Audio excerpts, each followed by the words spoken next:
Hi comic book fans, and welcome to another SundayComics.com video.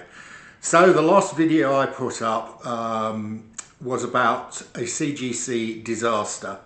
So I showed you a comic that I had that theoretically was signed by Neil Adams. I sent it off to CGC for signature authentication and it came back as not genuine, not authenticated.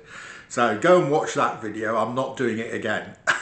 It was painful enough the first time round. But I am going to show you the other comics that came back in that submission. You can see my earlier video where I talk about the comics I'm submitting. So you can see what my predictions were on these. I'll put the link to that video in the description below. So start off here. We've got a couple of signed comics where the signature came back as verified stroke authenticated. The first one is a beautiful edition of Batman the Cult, signed by Bernie Wrightson down there at the bottom.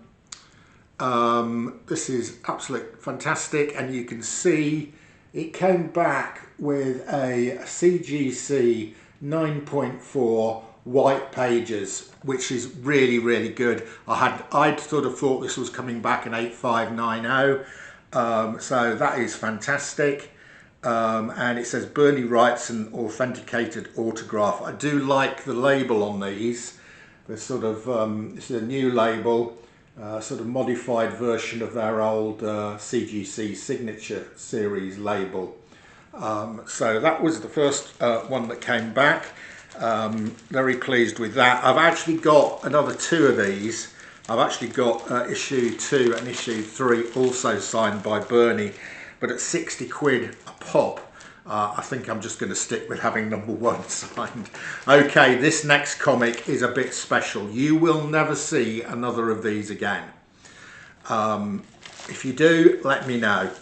Okay, this is a comic. It's a Batman comic, actually printed in China by China Comic Publishing in 1989 for the World Comic Book Expo, which was held in Hong Kong. So this Chinese publishing company published a small quantity of DC comics for that expo. Okay, just to let you know how rare this is, there are none, zero, or there were none on the CGC census. Okay, not only that, but this copy had been signed by, well, theoretically been signed by Neil Adams. Okay, when Neil signed it, he said, "I've never seen one of these before." The cover artwork is not Neil Adams, but there is Neil Adams artwork inside. Okay, here it is. I thought it was going to be a 5.0. It came back a 5.0. So, but what's special is the CGC authenticated signature. So this did not have any sort of COA or anything. It just was signed as a private individual had it signed, but it is a genuine signature. Impossible to value. There is one of these on the CGC census. It's this one, and it's signed by Neil Adams. Don't know what that would sell for. A significant amount of money if a couple of Batman collectors really wanted to get hold of it, because it is rare. However, I am a Batman collector, and that is staying with me. Right, okay, next up, those were the two signature ones. Next up, I had a reholdering. I had a CGC 9.8 of an X-Men that had got I broke it basically. I dropped it and the corner cracked, and I thought, shall I get it reholdered? Reholdering costs about 25-30 quid, but I saw they had a custom label for Magneto. And this is a Magneto comic. This is X-Men, Uncanny X-Men 366 from 1999, Magneto War. And you can see it's got a lovely label on it, and it has kept its 9.8 grading. I was going to sell this, but I really quite like the customized label, so I'm not sure about this one. I don't collect X-Men, but that is a really nice copy, so I'm debating whether to keep or sell that. I haven't made my mind up yet. Right, next up, I acquired some foreign edition Batmans, mainly Italian, about 18 months, 2 years ago. And I had them cleaned and pressed by one of the UK's top cleaners and pressers, Jon Lacey. There you go, John, there's a plug. He'd never cleaned and pressed any of these before. And I think he's added probably a grade to each of these. This is Justice League of America 47 cover, but it is actually Monodori Batman 12. So CGC put the label as the original American one. It's in a 6.5 from 1967 in Italy. So that is also extremely rare, and I think I'd be very surprised if there's a higher grade than that around. I don't think there is. I think I checked the census. Again, very few of these on the census, 1 or 2. Right, and again, another one. This is a more recent one. Again, this has come back at least a grade higher than I thought it was going to be. Again, I think down to John. This is Batman 301, and this is from 1979, and it is the Italian edition. Absolute cracker, look at that, 7.5, really pleased with that. Very strong, vibrant colours on these Italian editions, at least mine have. Right, now then, I submitted this next comic because it's one of my favourites. I picked this up in an auction for no money. It was part of a big lot. I spotted it. And I think on average I paid for about £3 a comic for the comics in the lot. In this lot was a first edition of Batman the Killing Joke. Now I have already got this in a CGC slab, but not the first edition. I think it's the 3rd print that I've got, and it's about a 9.6. Anyway, I thought this was a pretty good grade. I said I think it's going to come back 9.0 or maybe even higher. Well, I am really pleased. This has come back as a 9.8. Look at that. First edition, Killing Joke, one of my favourite comics of all time. Alan Moore and it's Dave Gibbons, isn't it? Brian Bolland, of course, it's Brian Bolland cover, yeah. Now, this is not a particularly expensive book unless it is in a 9.8. So that is now a reasonably significant book in a 9.8. I think it's £200 plus. So very pleased with that. So picking up a book for £3 in an auction, paying 40 quid to get it slabbed. So probably 45 quid sunk into that. But I think that's at least 200 quid. Right, next up. Now again, this is a similar story. I think this was in the same auction, and again I think I paid £3 for this. It's one of, I've got about six or seven copies of this, so I picked the best copy. I think it came from the same auction lot as the Killing Joke, and I just thought, again, it's not worth a huge amount of money. It's worth a bit of money. I thought I'll send it off. It's the best one I've got. I thought it's going to be 9. I thought 9.0, 9.2. It's come back at 9.8.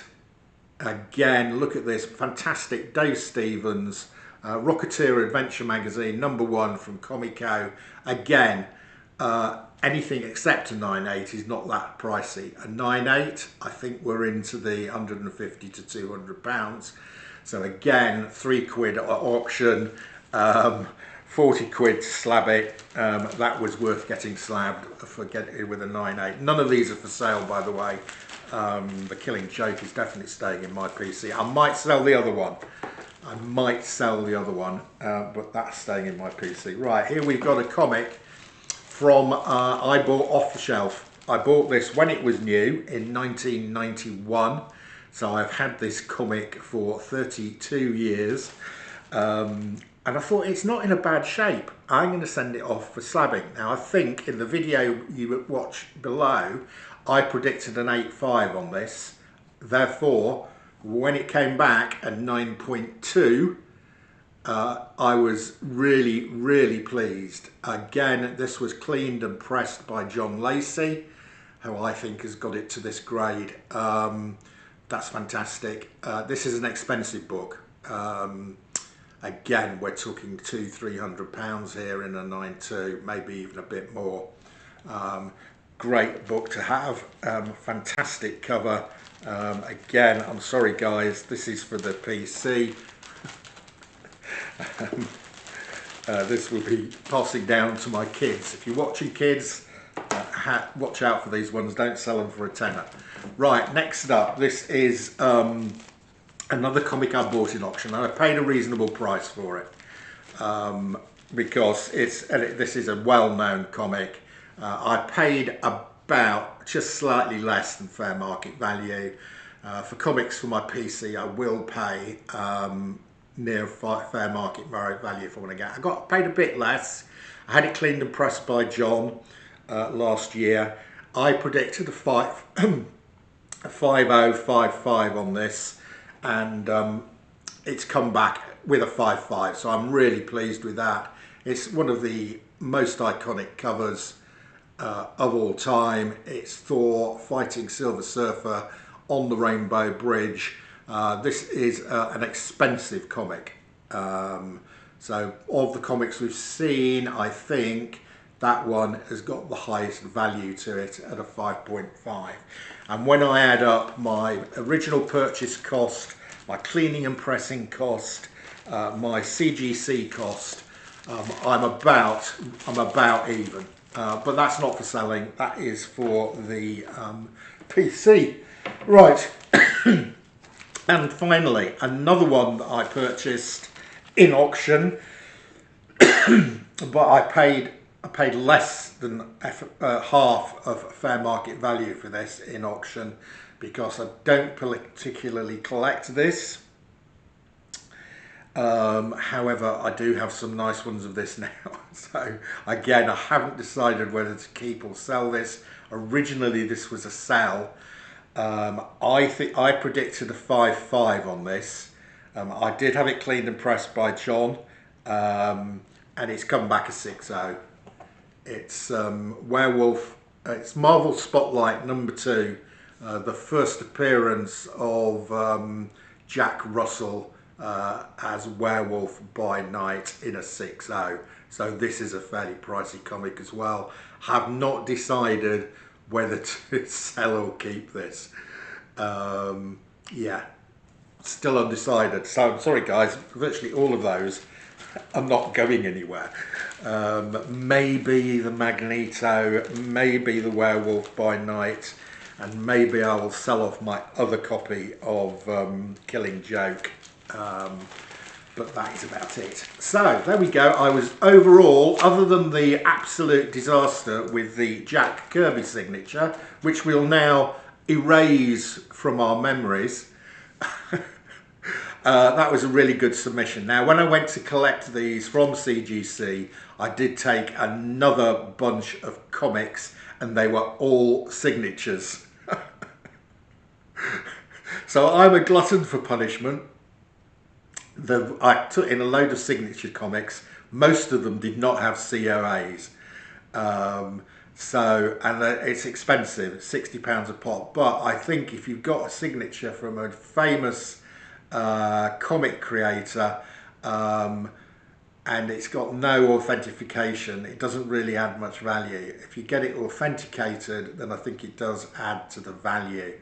So I have sent in about 6 or 7, no, I think 8 modern comics with signatures from fairly significant creators. So when they come back, I'll let you know how many come back not authenticated. Oh, right. Okay, so that's it for today's